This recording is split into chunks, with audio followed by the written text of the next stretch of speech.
Welcome to another deep dive. Today we're tackling a pretty hefty piece of work that you shared with us.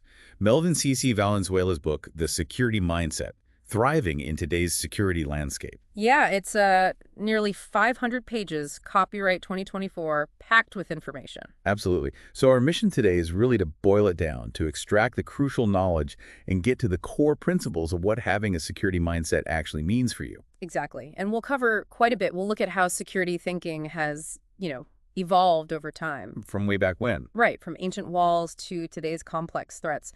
Then we'll define the mindset itself, its core parts, and even the psychology behind it. Okay. And the social stuff too, socio-cultural influences? Yep, those two. Plus ethics, which is huge. And we've got some case studies to make it more concrete. Great. And we're also diving into specific roles, right? From guards up to CSOs. We are looking at the skills needed, training, leadership, decision-making, people skills, the whole package. Technical know-how, risk management. Wow, okay. And even running a security business and future trends, this book covers a lot. It really does. So this deep dive should give you a really solid overview without reading all 490 pages. Perfect. Okay, let's start with that evolution. Where does Valenzuela begin? Well, he takes us right back to the basics. Ancient times, city-states building actual walls, security as a physical barrier. Pretty straightforward, right? Keep the bad guys out. Simple enough. Like a basic password today, maybe. Good analogy.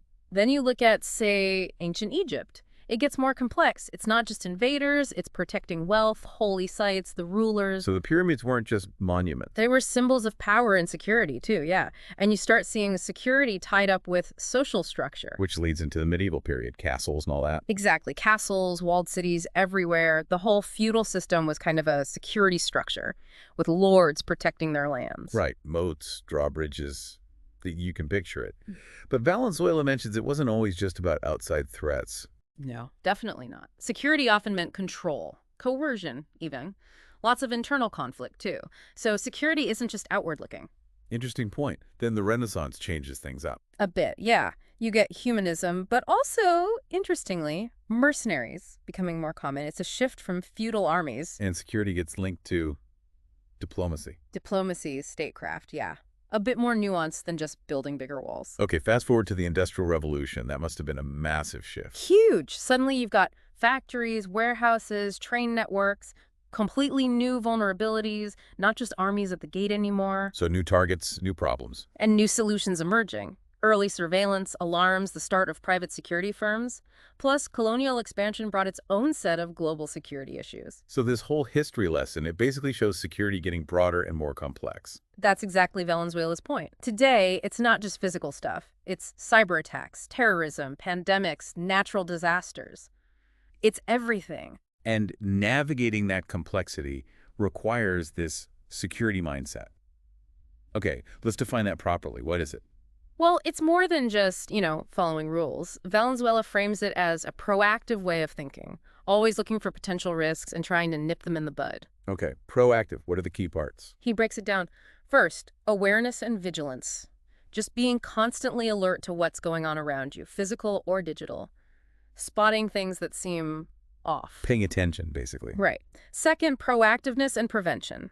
That's the doing something part. Setting up protocols, doing risk assessments, training people, having backup plans ready. So don't wait for the fire. Have the fire extinguisher ready and know how to use it. Exactly.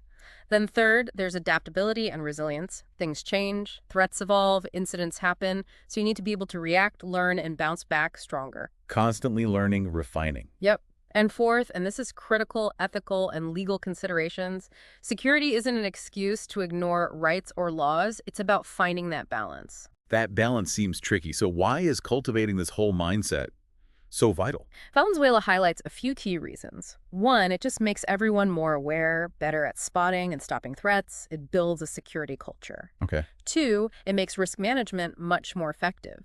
You're identifying and dealing with risks before they cause damage, and you use resources smarter. Makes sense. And third, resilience. When something does go wrong, people and organizations with this mindset respond better, recover faster, minimize the fallout. so it's prevention and effective response. Got it. Now, the psychology part sounds fascinating. How do our own minds play into this? Oh, massively. Valenzuela really digs into this. Security isn't just tech and rules. It's about how people feel and think. Fear or anxiety can make us defensive, maybe avoidant. Or the opposite, too confident. Exactly. Overconfidence or complacency can make people just ignore clear risks. And our personalities, past experiences, how we process information, it all affects our security behavior. Like our brain can be a vulnerability sometimes. How do we even perceive threats in the first place? It's a mix, right? What we see, hear, smell, but also our past experiences, cultural norms telling us what's normal or suspicious. Our attention plays a huge role. What we focus on, what we filter out. But that filtering can be biased, can't it? Absolutely. Valenzuela calls out normalcy bias. We tend to think things will stay the same, underestimate the weird event happening. It won't happen here. That kind of thing. And confirmation bias, we look for info that confirms what we already believe and ignore stuff that contradicts it, even if it's a warning sign. Right. Believing a system is secure, so you overlook anomalies. So how do we fight these biases? How do we get better at security awareness? Well, education and training are key, especially using realistic scenarios. It forces critical thinking. Not just lectures. No, and clear communication and feedback loops. But maybe the biggest thing is the organizational culture.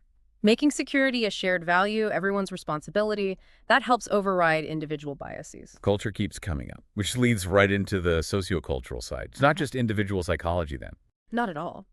Valenzuela stresses how community norms, how we're socialized, shape our security habits. We learn from each other, conform to group expectations. And within a company, that organizational culture is huge, right? Absolutely massive. A place that values safety, is open about risks, holds people accountable, that fosters a security mindset. A place that cuts corners, blames people, covers things up, that undermines it completely. So the overall vibe matters. What about structure?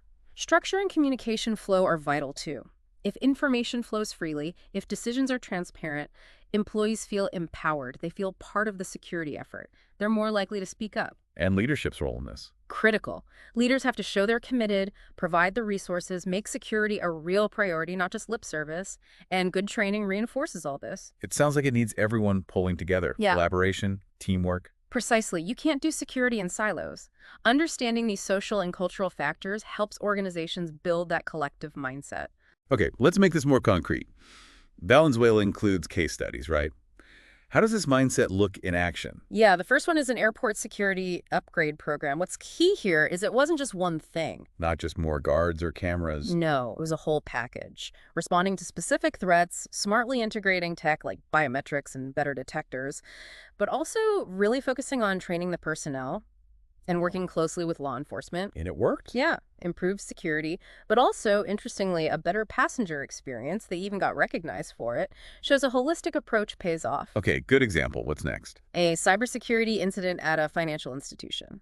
Here, proactivity was crucial. They already had measures in place. So they were prepared. Exactly.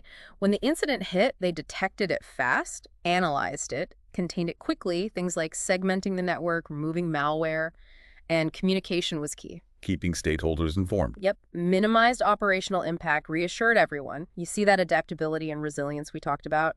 Quick response, minimal damage. Makes sense. And the third case study is different again. Community policing. Right. Totally different context. Not about tech, but about building trust between police and residents in a high-crime area. How do they do that? Through community engagement, really listening to concerns, problem-solving together, collaborating, empowering residents to be part of the solution. And the outcome? Better police-community relations, and, importantly, a sustainable drop in crime. Addressing root causes led to better long-term security. So these cases show the mindset applies across really different fields. Yep. Okay, let's zoom in on one specific role Valenzuela mentions. The ordinary guard. What's key there? Clarity. Absolute clarity on their duties and responsibilities. They're the front line, often the first contact, so knowing exactly what's expected is vital. Which includes? Things like patrolling, access control, surveillance, emergency response, sometimes even customer service. It's a varied role. And with those duties come expectations and accountability. Definitely. Professionalism, vigilance, following procedures to the letter, accurate reporting. Valenzuela breaks down their core responsibilities. Okay, what are they? First, the obvious one. Security and safety. Maintaining a secure site, preventing breaches, spotting risks or hazards. It's more active than just standing there. Requires some proactive thinking then, identifying potential issues. Yes, absolutely. Then there's compliance and accountability, sticking to company policy, laws, industry standards, doing things by the book. Got it. And the third? Professionalism and conduct. High standards, ethical behavior, being a good representative, good customer service skills often. It's demanding. It really sounds like it. Okay, broadening out again essential skills for all security pros.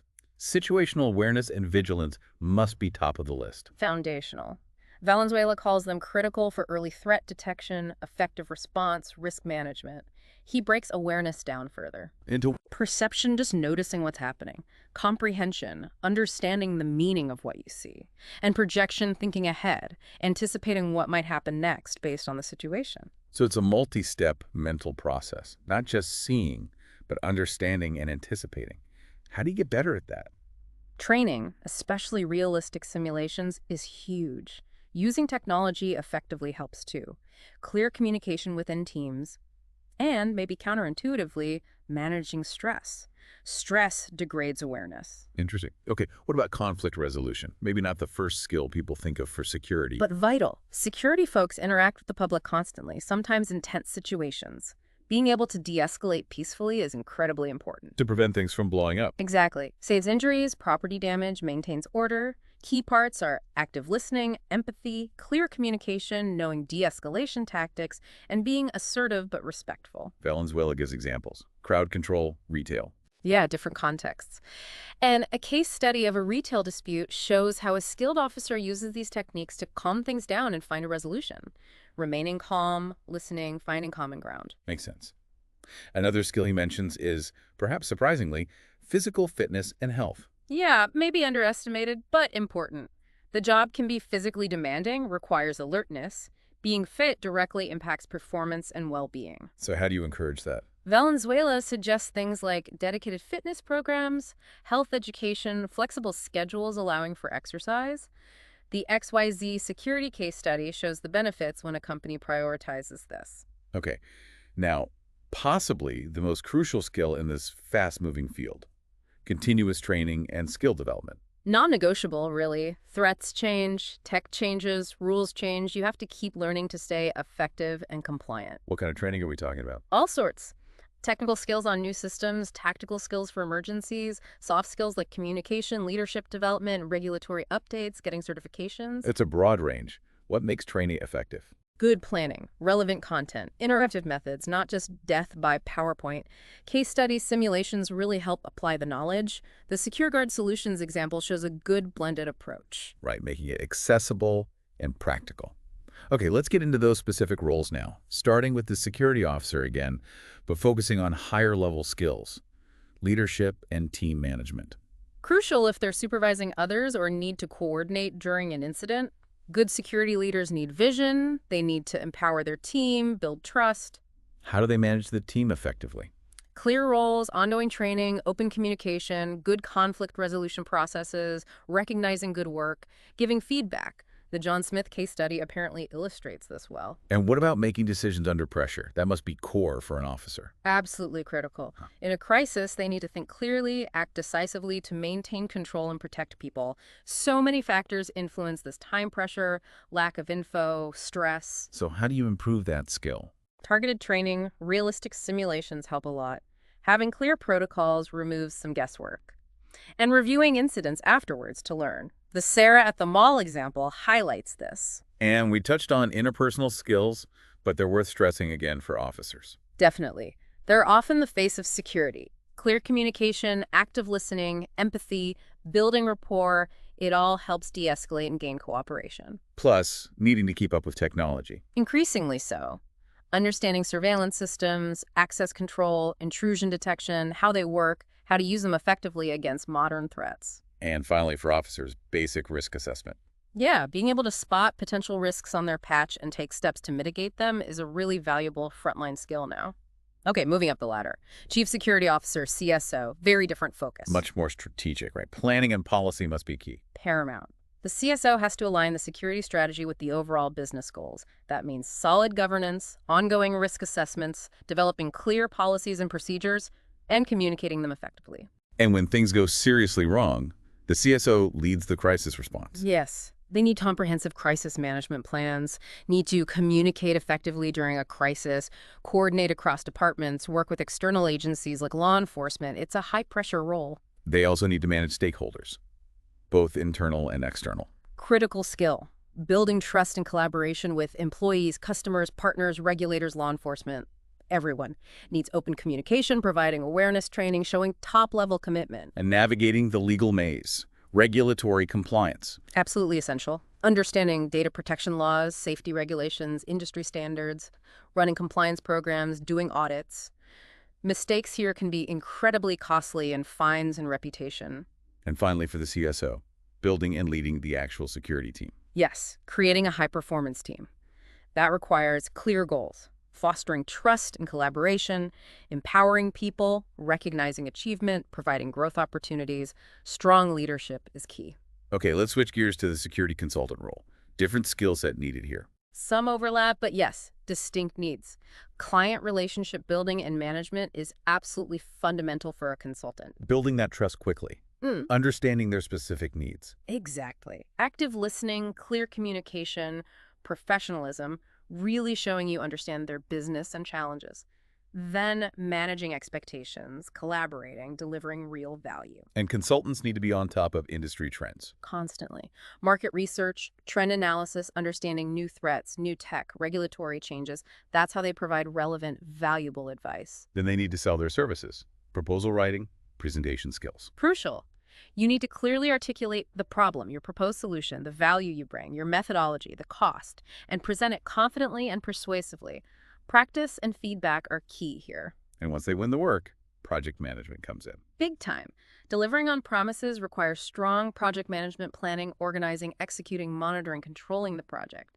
Following best practices is essential for quality and client satisfaction. And given the nature of consulting access to sensitive info, providing advice ethics must be huge. Paramount. Strict confidentiality, complete objectivity in recommendations, integrity in all dealings. That's how you build and maintain trust and credibility as a consultant. Makes sense. Okay, final role. The security business owner. What unique skills do they need? Well, first off, an entrepreneurial mindset. Vision, innovation, calculated risk-taking, adaptability, customer focus, always learning. And that needs to be coupled with solid business planning. A roadmap for the business. Exactly. A detailed business plan covering everything from the mission and market analysis to financial projections and marketing strategy. It's essential. Financial management and budgeting must be critical too. Absolutely. Understanding revenue, costs, cash flow, budgeting effectively, monitoring performance, it's vital for stability and growth. Poor financial management sinks businesses. And getting the word out. Marketing and branding. Yep.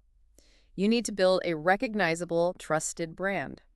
That involves defining your brand identity and using smart marketing strategies, digital, networking, partnerships to reach your target clients. Plus, managing the people side, HR and talent acquisition. Crucial. Finding, vetting, training, and retaining good security staff is key to delivering quality services. Competitive pay, good benefits, positive culture all help. And eventually, thinking about growth. Scaling up, diversifying. Yeah, successful owners need to plan for scaling operations efficiently, maybe investing in tech, and thinking about diversifying services to meet new market needs or reduce risk. Strategic thinking is key. Wow, okay. So across all these roles, personal and professional growth seems essential. Lifelong learning keeps coming up. It's non-negotiable in security. Things change too fast. You need clear goals, diverse learning methods, courses, reading, networking, staying informed, and actually applying what you learn. And dealing with the stress. Resilience and stress management. Indispensable skills. The job is demanding. You need self-awareness, good self-care habits, coping strategies, a positive outlook, and knowing when to seek support to stay healthy and perform well. Time management and productivity also seem vital given the workload. Definitely. Being efficient, prioritizing tasks, minimizing distractions, maybe using techniques like time blocking or Pomodoro, it all helps manage the load and reduce stress. What about networking and mentorship? How important are they? Hugely important for career growth. Networking opens doors, provides knowledge, offers support. Mentors offer invaluable guidance based on their experience. Actively seeking these out is a smart career move. And finally, self-reflection and continuous improvement. Essential for growth. Honestly assessing your performance, seeking feedback, identifying areas to develop, setting goals like SMART goals. It's about taking ownership of your development. Okay, let's shift to practical applications.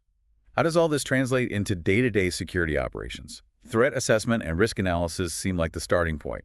Absolutely fundamental. You need to systematically identify threats, analyze vulnerabilities, assess the risks, and then develop mitigation strategies. It's an ongoing process, not a one-off task. Needs collaboration. And then implementing and monitoring security protocols. The plans need to be put into action. Right. Develop clear protocols, train everyone on them, implement the right tech and access controls, and then constantly monitor effectiveness using metrics, audits, incident reports. The human factor is always a challenge here. And when things do go wrong, incident response and crisis management. You need well-defined, practiced plans. Preparation, early detection, containment, eradication, recovery, and crucially, learning the lessons afterwards. Clear communication and coordination are vital during a crisis. Technology can obviously help with all of this. Significantly, access control, surveillance, threat intelligence platforms, they enhance capabilities. But tech is just a tool. Needs proper implementation, management, skilled operators. Got it. Now, looking at the bigger picture again, that wider context, regulatory compliance is a huge piece. It's massive. GDPR, PCI's DSS, high pay, ISO standards. Organizations have to comply. Requires risk assessments, policies, training, audits. Non-compliance is risky and expensive. And technology keeps evolving, emerging tech and innovation. Constant change. AI, machine learning, blockchain, IoT, cloud. They offer new security tools, but also create new vulnerabilities that need managing. Strategic integration is key. We can't forget cybersecurity threats specifically. The landscape is always shifting. Malware, ransomware, phishing, breaches, insider threats, APTs requires a multi-layered defense, continuous monitoring, and crucially, user awareness. And environmental sustainability is now part of the security conversation. Increasingly so. Thinking about energy-efficient systems, green procurement, waste reduction, and security operations, it's becoming an expectation. What about data analytics? Predictive security. Becoming vital, using data analytics, SIEM, machine learning, behavioral analysis to spot patterns, detect anomalies, even predict future threats, moving from reactive to proactive defense. And looking ahead, Valenzuela highlights key future trends. Yeah, things like more AML and threat detection, securing the Internet of Things, focusing on cyber resilience, stronger data privacy demands, more collaborative security efforts. Okay, zooming out even further. Global threats and geopolitical risks. How do they impact security? Significantly. Business continuity risks, state-sponsored cyber threats, supply chain vulnerabilities, changing international regulations. Organizations need a global perspective in their risk assessments and strategies. And the talent shortage we mentioned earlier, that's a major challenge. It really is. High demand, not enough skilled people. Makes recruitment hard, increases vulnerability. Companies need strong strategies for attracting, developing, and retaining talent. Public perception and trust are also crucial. Absolutely. Lack of trust hinders cooperation, undermines legitimacy. Building trust requires professionalism, transparency, ethical conduct, responsiveness, accountability. Community engagement helps too. And the perennial challenge, budgets, constraints and resource allocation. Always tough. Security often seen as a cost. Need a risk-based approach, justifying spending with business impact analysis, finding cost-effective solutions, using tech smartly, measuring performance. Finally, that balancing act, security needs versus privacy rights. A constant tension. Need careful consideration of surveillance, data collection impacts, privacy by design, transparency, accountability. Strong legal ethical frameworks are key to navigating this. Okay, shifting to opportunities. For entrepreneurs, Valenzuela suggests finding niche markets. Yeah, specializing can be very effective. Cybersecurity for specific industries, niche physical security services, drone security. Find an underserved area and become the expert. Requires research, expertise, networking. Exactly. Build expertise, network, partner up, focus on quality, keep innovating. That's how you succeed in a niche. And for existing businesses looking to grow, collaborations and partnerships. A good strategy. Access new expertise, markets, resources, share cost, drive innovation. But needs careful planning, clear goals, due diligence, good communication. What about franchising or other expansion models? Franchising can work in security for rapid growth. Licensing, mergers, acquisitions are other options. They offer scalability, but also challenges like quality control and legal complexities. Investing in R&D is important for growth, too. Crucial for innovation and staying ahead. Develop new tech, become a thought leader. It's costly and uncertain, but strategically vital if aligned with business goals. And corporate social responsibility, CSR in security. Increasingly important for reputation is impact. Community outreach, ethical practices, environmental efforts, employee well-being initiatives, benefits reputation, engagement in society. So bringing this deep dive on the security mindset towards a close, what's the final takeaway from Valenzuela? He really recaps the core message. Security is fundamental, and it demands this proactive, adaptable, ethical mindset. Continuous learning isn't optional, it's essential. And he encourages striving for excellence, believing we can shape a safer world. Yes, exactly. He frames it as an ongoing journey of learning and adaptation. And he briefly mentions his own extensive background, decades of experience, certifications, training, writing, adds real weight to his insights. It certainly sounds like it. Yeah, his perspective is clearly built on deep practical knowledge and a real passion for the field. So the core message we've really unpacked today from Melvyn Valenzuela's work is just how vital it is to cultivate this comprehensive security mindset to handle today's world. Absolutely.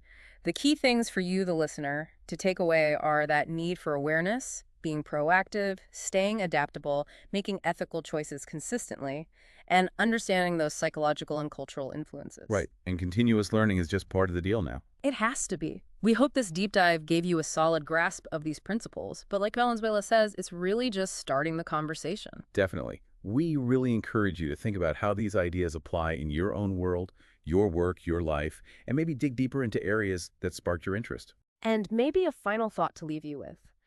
In this world of constant change and evolving threats, how can you actively work on building and strengthening your own security mindset?